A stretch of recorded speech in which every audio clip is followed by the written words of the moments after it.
Today we walk a challenging path, the path that leads us back to the dawn of creation before the mountains were set and the oceans contained.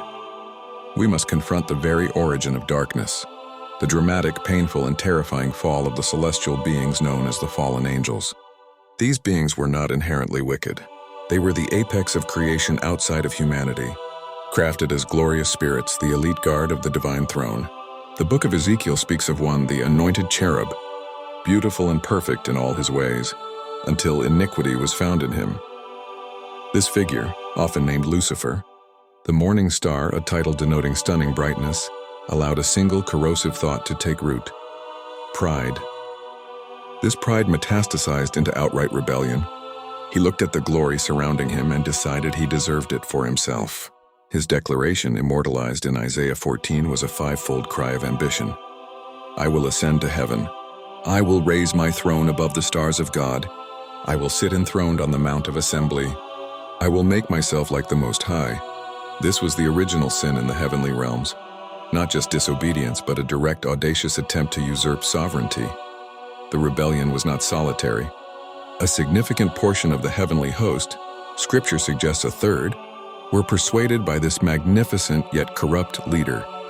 They chose to follow the promise of power over the peace of perpetual service. This choice had immediate, catastrophic consequences. Revelation 12 describes the war that ensued, a war not of flesh, but of spirit, pitting the loyal angels led by Michael against the rebels. And the rebels were defeated. They were hurled down from the heights of heaven, a spectacle of glory extinguished and majesty shattered. The Bible is clear on their destination and current status. 2 Peter 2:4 tells us that God did not spare the angels when they sinned, but sent them to hell, putting them in chains of darkness to be held for judgment. They are awaiting their final sentencing. The primary weapon wielded by these banished spirits today is not brute force, but deception. Having lost their place of peace, their mission is now to replicate their fatal choice in the hearts of men and women.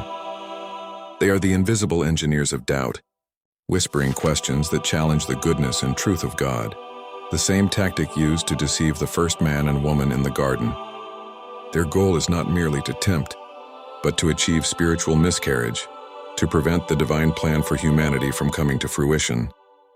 Every lie, every destructive ideology, and every moment of despair that questions ultimate truth has its root in the chaos unleashed by the initial fall from grace. For those of us walking the verse path today, the story of the fallen angels is not a historical footnote. It is a vital call to vigilance. We are commanded to be aware of the schemes of the enemy, not to fear them, but to stand firm against them. This battle requires the armor of God, a spiritual toolkit designed to guard our minds and hearts against the constant barrage of lies. If light bearers could fall from the highest heavens due to pride, how much more must we, in our fragile humanity, cling to the humility and truth revealed in Scripture? Their tragedy serves as a profound reminder that true strength is found not in self-assertion, but in submission to the divine authority they so proudly rejected. Their fall serves as the ultimate warning.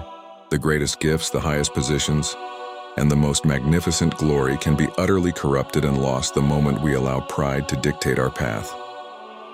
The verse path of opposition is real, and it began with a single proud whisper in the heart of a perfect angel.